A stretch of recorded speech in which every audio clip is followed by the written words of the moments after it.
ગાંધી અને વિનોબાજી આ બે વ્યક્તિત્વોના પરસ્પરના પ્રભાવ અને પરસ્પરના એમના વ્યવહારનો, એમના આંતરિક વ્યક્તિત્વનો આપણે અત્યારે મિત્રો અભ્યાસ કરવાનો પ્રયત્ન કરીએ છીએ. વિનોબાજીનું ગુજરાત અને મહારાષ્ટ્રનું ભ્રમણ, અનેકાનેક ભાષાઓનો એમનો અભ્યાસ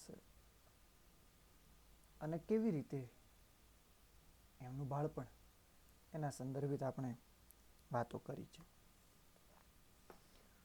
સત્યાગ્રહાશ્રમ આત્મકથા ખંડમાં તો અહિંસાની ખોજ, એની અંદર આપણે અભ્યાસ કરી રહ્યા છીએ. બંગાળની ક્રાંતિ અને હિમાલયની શાંતિ, આ બે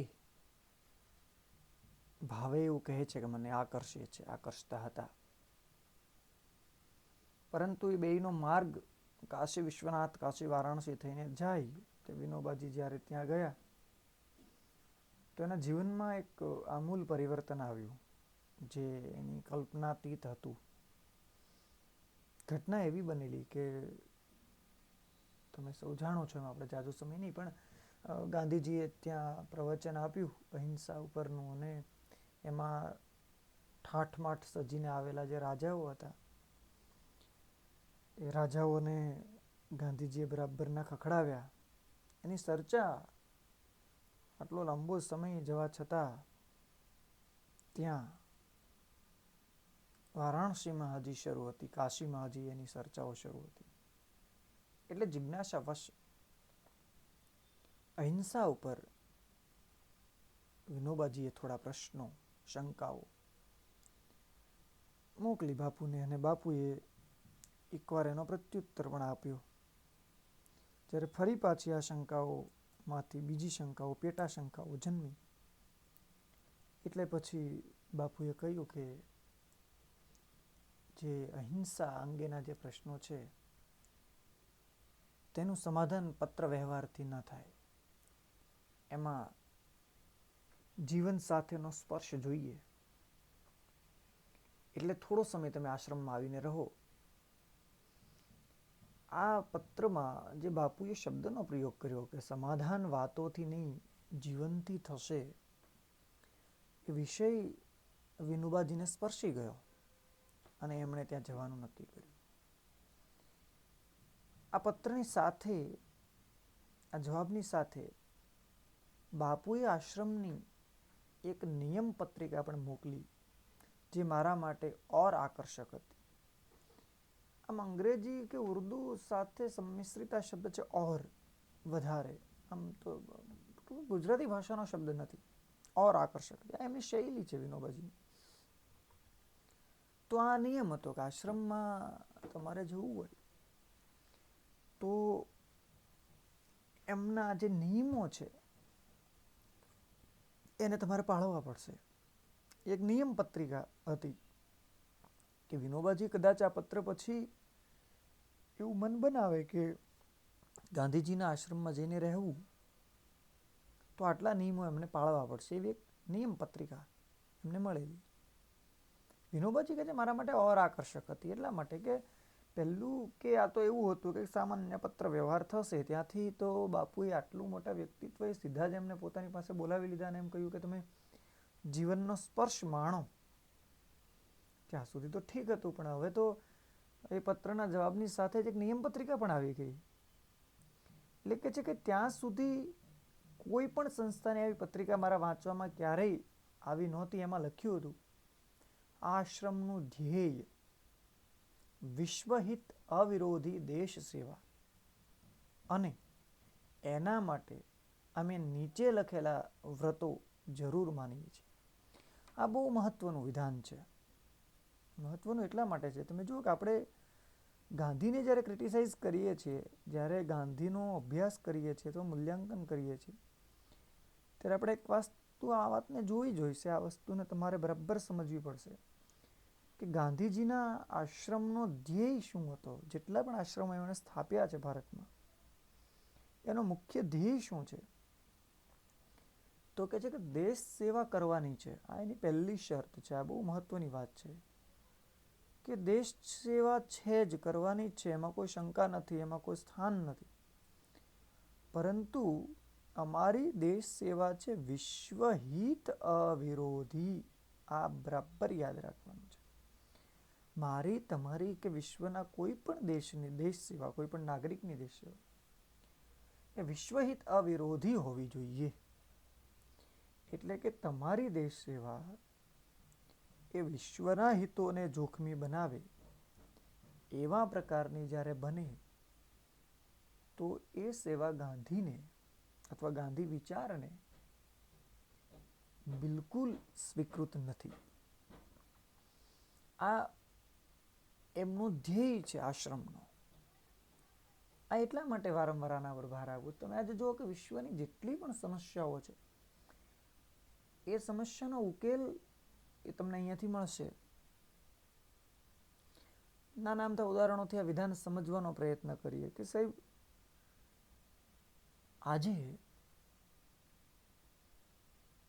કોઈ દેશ બીજા દેશ ઉપર આતંકવાદી હુમલો કરાવડાવે છે તો એનાથી પોતાના દેશનું હિત થઈ શકતું હોય, પોતાના દેશની સેવા થઈ શકતી હોય, પરંતુ એ વિશ્વ હિત અવિરોધી નથી. એમાં વિશ્વના હિતનો વિરોધ છે. તો ગાંધીના ધ્યેયમાં આ સ્વીકૃત નથી. એટલે હિટલરથી લઈને જેટલા પણ મહાન પોતાના દેશના નેતાઓ થયા છે, પોતાના દેશને સમૃદ્ધ બનાવવા જેણે પણ પ્રયત્ન કર્યો છે, ગાંધીની દૃષ્ટિએ દેશ સેવા નથી.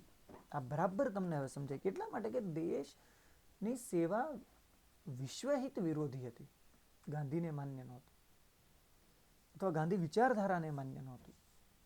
આ બહુ મહત્વના નાના નાના વાક્યો એવા છે કે જેના થકી તમે ગાંધીજીના વિચારોને હું તમે સમજી શકીએ. ઉદાહરણ તરીકે સાહેબ, હું કે તમે કોઈ હોસ્ટેલમાં રહીએ છીએ અથવા રહ્યો છો, તો જે રૂમમાં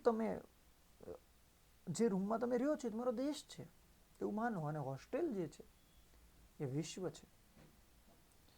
તો તમારા રૂમની ભલાઈ માટે, તમારા રૂમના સંવર્ધન માટે, તમારા રૂમની સાફ સફાઈ માટે તમે રૂમને વાળ્યો, સાફ કર્યો અને કચરો ભરીને તમારા દેશની બહાર, તમારા રૂમની બહાર ફેંકી દીધો, તો એનાથી હોસ્ટેલ ગંદી થશે. રૂમ ચોક્કસ તમારો તમને સ્વચ્છ દેખાશે, પણ એ છે તો તમારી જ હોસ્ટેલ, તો ગંદી દેખાશે. અર્થાત કે એ હોસ્ટેલ એ હિત વિરોધી પ્રવૃત્તિ થઈ. ભલે એક રીતે દેશ સેવા જ છે, ભલે એક રીતે તમે હોસ્ટેલનો જ રૂમ સાફ કરો છો, ભલે તમે રહ્યો છો એ જ રૂમ તમે સાફ કરો છો, એ રીતે તમે કહી શકો સાહેબ અમે તો ભલે આખા વિશ્વની સફાઈ નથી કરી શકતા, પણ અમારા દેશની કરીએ તો બધા પોતપોતાના દેશની કરે તો એ રીતે વિશ્વ સાફ થઈ જશે. પણ ગાંધીને આ મંજૂર નહોતું. ગાંધી કહે છે કે ભાઈ તમારું કામ ત્યાંથી શરૂ થવું જોઈએ કે જેથી બધાને લાભ થાય,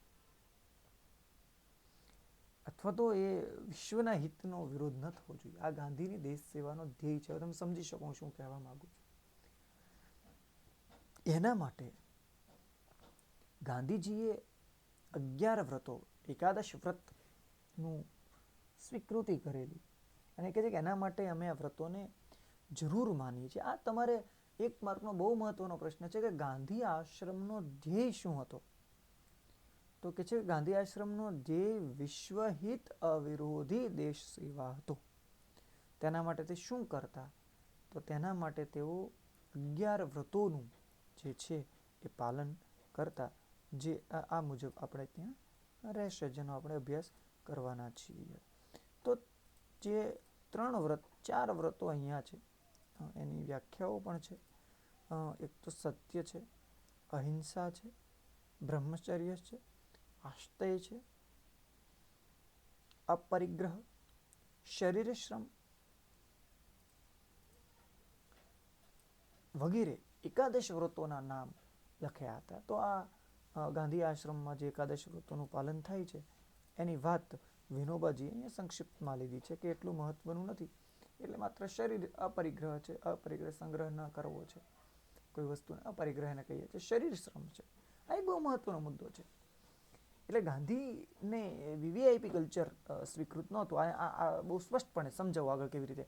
પણ આ ગાંધીના જે વ્રતો છે એ વિનોબાજી માટે ફરજિયાત હતા. કોઈ પણ વ્યક્તિ જ્યારે ગાંધી આશ્રમમાં આવે ત્યારે એના માટે આ વ્રતોનું પાલન ફરજિયાત છે. અને એનો હેતુ શું હતો એ આગળ કહ્યું કે વિશ્વ હિત અવિરોધી દેશ સેવા માટે થઈને આ વ્રતોનું પાલન કરવું પડતું. એટલે વિનોબાજી કહે છે કે મને ભારે નવાઈજનક લાગ્યું, આશ્ચર્યજનક લાગ્યું.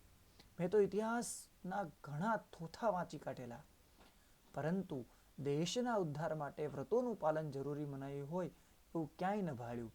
આ બધી વાતો તો યોગશાસ્ત્રમાં, ધર્મગ્રંથમાં, ભક્તિ માર્ગમાં આવે, પરંતુ દેશ સેવા માટે પણ આવશ્યક હોય એ આ પત્રિકા હતી. આ પત્રિકામાં હતી એટલે મારું મન એ તરફ ખેંચાઈ ગયું.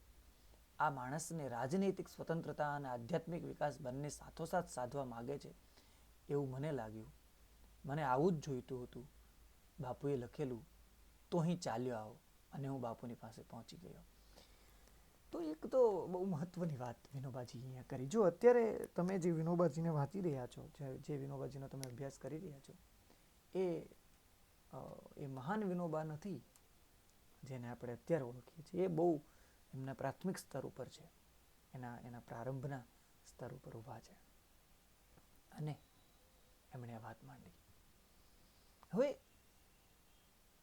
દેશ સેવા અને ધર્મ, રાષ્ટ્ર અને ધર્મ, આ બંને સાથે જોડવાની વાત છે. બીજું, મેં તમને આ ચેપ્ટર શરૂ કર્યું વિડીયોની અંદર ત્યારે જ કહ્યું હતું કે કોઈ વિષયને જસ્ટિફાઈ કરતી વખતે, કોઈને ક્રિટિસાઇઝ કરતી વખતે, કંઈ પણ કોઈ વસ્તુને જેને સારા નરસા પાસાઓ જોતી વખતે પહેલાં એના વિશે બધું વાંચવું જોઈએ. એમણે લખેલું અને એમના ઉપર લખાયેલું એને વાંચવું જોઈએ. ત્યારબાદ કોઈ નિર્ણય ઉપર જવું જોઈએ. તો વિનોબાજી કહે છે મને આ નવાઈજનક લાગ્યું. મારી અંદર એક નવાઈ જન્માવનાર જનક લાગ્યું. કે છે કે મેં ઇતિહાસના ઘણા થોથા વાંચી કાઢેલા. થોથા શબ્દ છે, શુષ્ક જ્ઞાન, જે વાંચવાથી માત્ર નોલેજ વધે. જે સ્પર્ધાત્મક પરીક્ષાઓની તૈયારી કરે છે એ લોકો થોથા વાંચે છે, ઇન્ફોર્મેશન, માહિતી એકત્રિત કરે છે. કોનો જન્મ ક્યારે થયો, કોણ ક્યારે રાજા બન્યું, કઈ લડાઈ ક્યાં થઈ, કેટલા લોકો મર્યા, કોનો વિજય થયો, કોણે બંધાવ્યું, ક્યાં બંધાવ્યું, કોણે ખાતમુહૂર્ત કર્યું, કોણે ઉદ્ઘાટન કર્યું, કોણ એમનો એન્જિનિયર હતો. આ બધી માહિતી છે, થોથા છે.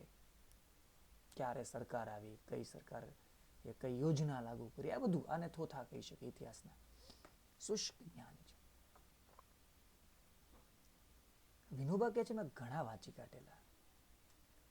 એટલે કોઈ પણ ભૂમિકામાં જતા પહેલા મિત્રો વાંચવું જરૂરી છે, પછી નિર્ણયો કરી શકીશું. તો વિનોબા કહે છે કે ઇતિહાસના જે થોથા વાંચ્યા, મેં જે ગ્રંથો વાંચ્યા, એમાં મારા ધ્યાનમાં આવું તો ક્યારે આવ્યું જ નહોતું કે કોઈ દેશનો તમારે ઉદ્ધાર કરવો હોય અને દેશનો ઉદ્ધાર કરવા માટે તમારે કોઈ ચોક્કસ વ્રતોનું પાલન કરવું પડે, અને વ્રતોનું પાલન કરવાથી દેશનો ઉદ્ધાર થાય. આવું ક્યાંય ભાળ્યું નહીં. આની શૈલી છે એકદમ એ આ સરળ ભાષામાં વાત કરશે, એકદમ લૌકિક ભાષામાં વાત કરશે, કોઈ શાસ્ત્રીય ભાષા. એટલે એને કહ્યું કે જરૂરી મનાયું હોય એવું ક્યાંય ન ભાળ્યું. આમનો લહેકો છે, ક્યાંય ન ભાળ્યું. આ બધી વાતો તો યોગશાસ્ત્રમાં, ધર્મગ્રંથમાં, ભક્તિ માર્ગમાં આવે.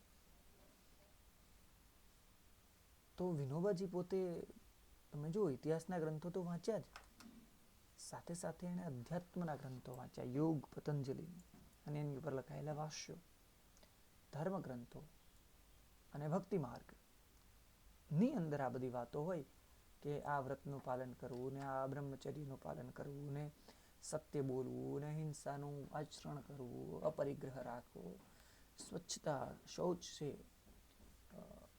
અભયમ. આમ તો શ્રીમદ ભગવદ્ ગીતાનો 16મો અધ્યાય, જો ક્રમ ન ભૂલતો તો પણ દેવાસુર સંપત્તિ યોગ કરીને એક અધ્યાય છે.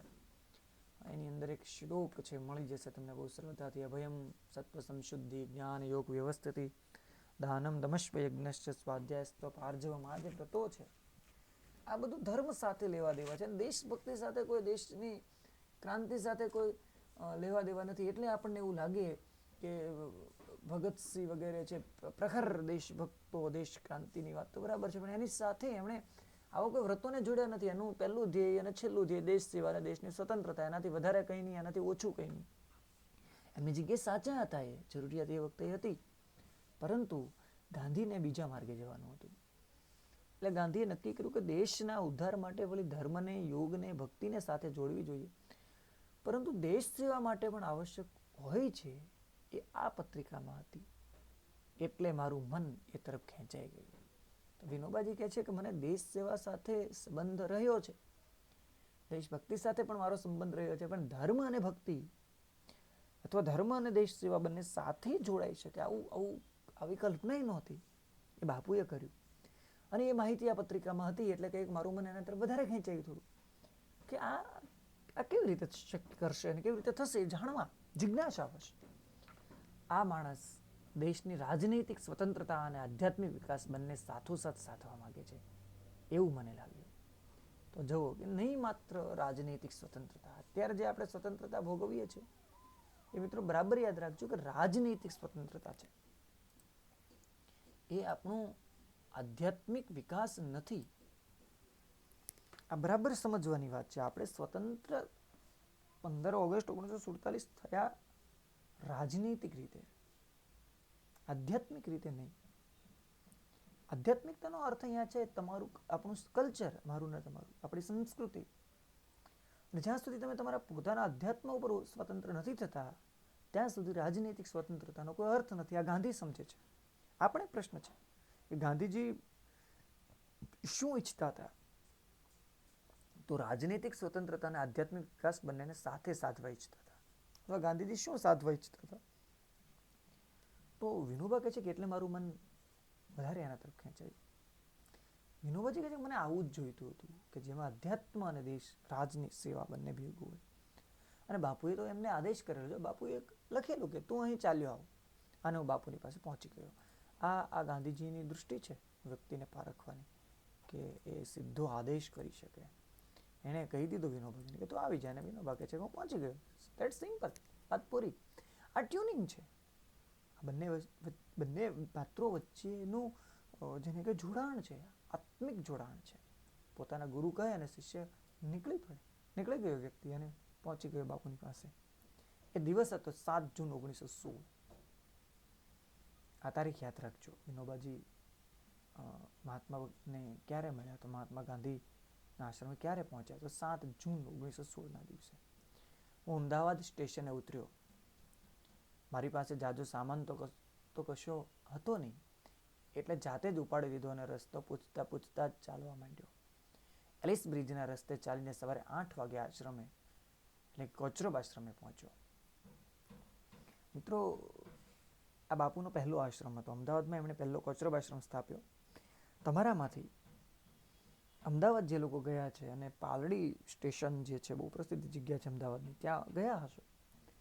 તો પાલડીથી ચાલતા તમે આ જે સીએન વિદ્યાલયવાળો રસ્તો છે ત્યાંથી જશો મિત્રો, કદાચ સીએન વિદ્યાલયવાળો, તો ત્યાંથી પાલડી ઉતરીને લેફ્ટ સાઈડ ઉપર એલિસ બ્રિજ તરફ જતા વોકિંગ ડિસ્ટન્સ ઉપર બહુ નજીક છે, ચાલતા જઈ શકાય પાલડી બાજુમાં કોચરબ આશ્રમ છે. બાપુનો પહેલો આશ્રમ, બહુ નાની જગ્યા છે, બહુ સરસ મજાની જગ્યા છે. ત્યાં બાપુએ પહેલો વહેલો આશ્રમની સ્થાપના ત્યાં બાપુએ કરી. તો કહે છે કે હું સવારે 8 વાગે આશ્રમે બાપુને ત્યાં પહોંચી ગયો.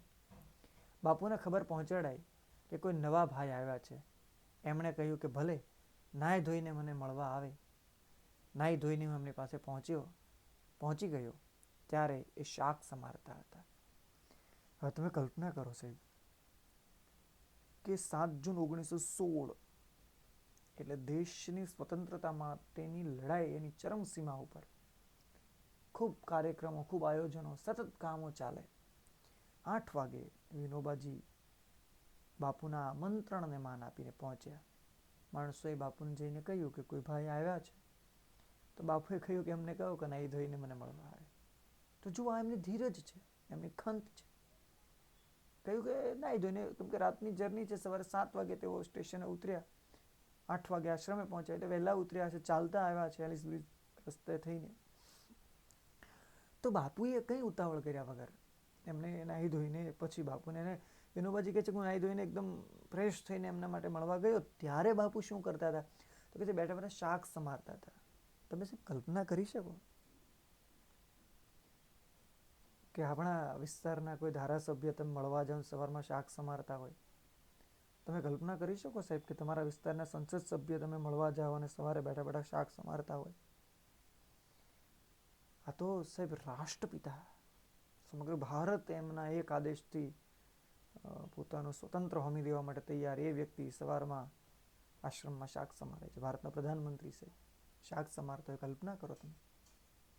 આ એમનું વ્યક્તિત્વ છે, આ સાદગી છે. કોઈ એક જગ્યાએ તો સાહેબ ગાંધીજીને કોઈએ પૂછ્યું, કોઈ પત્રકારે પૂછેલું તમારા જીવનનો સંદેશ શું? તો ગાંધીએ કહ્યું કે my life is my message. મારું જીવન એ જ મારો સંદેશ. આપણને એમ થાય કે વળી એમાં શું કહ્યું બાપુએ? તો આ જ કહે છે બાપુ કે તમે રાષ્ટ્રપિતા હો તો પણ તમે વીઆઈપી કલ્ચર ભોગવવાના હકદાર નથી. તમે ગમે તે હોઈ શકો, તમને અધિકાર નથી. આ જ છે મારું જીવન, મારો સંદેશ. તીરસાહેબ એને ત્યાં તો સેંકડો લોકો એમની સાથે આશ્રમમાં રહેતા હતા. શું શાક સમારવાની જરૂર હતી? મારા માટે આ પણ એવી નવીનવાઈનું જ દ્રશ્ય હતું. રાષ્ટ્ર નેતા શાકભાજી પણ સમારે, આવું તો ક્યારેય સુન્યું નહોતું. એમના પ્રથમ દર્શને જ મને શ્રમનો પાઠ મળ્યો. તો આ વિનોબાજીનો ભાવ છે. તમે કલ્પના કરો સાહેબ કે માત્ર આ તો ઇમેજિનેશનનો આખો વિષય બન્યો હવે કે તમે મળવા જાવ અને તમારા રાજ્યના મુખ્યમંત્રી બેઠા બેઠા શાક સમારતા હોય, સાદગીથી, એક પોતળી પહેરીને, કોઈ સિક્યુરિટીની, કોઈ વીઆઈપી કલ્ચરની, કોઈ આઈ કાર્ડ આપવાના નથી પ્રવેશ કરતી વખતે, કોઈ એન્ટ્રી કરવાની નથી, કોઈ AK-47 ગન લઈને આર્મીનો જમાવડો ઊભો નથી, અને તમે સીધા જ એને મળી શકો. કે છે કે આ એક શ્રમનો પાઠ હતો. કહેવાનું નથી, તમે કરો જાતે. અને ફોટોગ્રાફી માટે પણ નહીં, સ્વચ્છ ભારત અભિયાનમાં સાવરણો લઈને ફોટોગ્રાફી થાય અને પછી વગેરે વગેરે. એમાં આપણે વધારે નથી જતા, તમે સમજી જાઓ હું શું કહેવા માગું છું. પણ આપણે કોઈ પણ પક્ષો હોઈ શકે, એમાં બધા આજ કક્ષામાં છે. ફોટોગ્રાફીનું કલ્ચર છે, એનાથી વધારે કંઈ નહીં. પણ આ તો રોજની ઘટના છે. અને એનાથી આગળ બાપુએ એક ચપ્પુ મારા હાથમાં પણ પકડાવી દીધું. જો આ મહત્વનો વિષય છે. હું કરું છું એમ નહીં, તમે એની સાથે જોડાશો તો તમારે પણ કરવું પડશે. તમારે પણ તમારા જે વીવીઆઈપી કલ્ચરના, તમારા જેને આપણે કહીએ છીએ કે એક મહાનવતાના જે વસ્ત્રો ધારણ કરેલા છે એ તમારે ઉતારવા પડશે. અને સીધું જ બાપુએ એના હાથમાં ચપ્પુ પકડાવી દીધું. હવે વિનોબાજી કહે છે મેં તો પહેલાં ક્યારેય શાક સમાર્યું નહોતું, પરંતુ એ દિવસે પાઠ મળ્યો ત્યાં મને મળેલી આ પ્રથમ દીક્ષા હતી. આ વિનોબાજીને મળેલી પ્રથમ દીક્ષા છે, પૂછી શકાય. તો બાપુ તો શાક સમારતા હતા, ચપ્પુ બાજુમાં પડ્યું તો વિનોબાજીના હાથમાં પકડાવી દીધું, કહ્યું કે શાક સમારો. કહેવાનો મતલબ આ છે, ચલો શરૂ થઈ જાઓ. અને એને પ્રથમ મળેલી દીક્ષા હતી શ્રમના અભાવમાં, શ્રમ કર્યા વિના કોઈ પણ કાર્ય, કોઈ પણ ધ્યેય એ સફળ નહીં થાય. મિત્રો, આ ગાંધી વિચારધારા છે જે ગાંધીની આપણે વાત કરીએ છીએ કે મિત્રો, તમારે જો સફળ થવું હશે તો તમારા સિદ્ધાંતો ગમે એટલા ઊંચા હશે, તમે અહિંસા વિશે, સત્ય વિશે જેટલું પણ જાણવા માંગતા હશો, અથવા તમે કોઈ પરીક્ષા પાસ કરવા માંગતા હશો, તમે ગમે એટલા મોટા આદર્શવાદી પુસ્તકો વાંચ્યા હશે, પણ જ્યાં સુધી હાથમાં ચપ્પુ લઈને તમે શ્રમ નહીં કરો, હાથમાં બુક લઈને, હાથમાં પેન લઈને મેદાનમાં ઉતરીને જ્યાં સુધી મહેનત નહીં કરો, ત્યાં સુધી એમાં સફળતા નહીં મળે. આ પહેલી દીક્ષા છે ગાંધીની, વિનોબાજીને મળેલી, કે જેટલા પણ એમના વ્રતો છે એની અંદર પહેલો જે વ્રત છે શ્રમનો વ્રત છે, શરીર શ્રમ તો કરવું જ પડશે. એના અભાવમાં બીજી કોઈ વસ્તુ સંભવ નથી. તો આ વિષય આપણે અહીંયા છોડીએ છીએ. આવતા વિડીયોમાં ફરી પાછા આગળ વધીશું.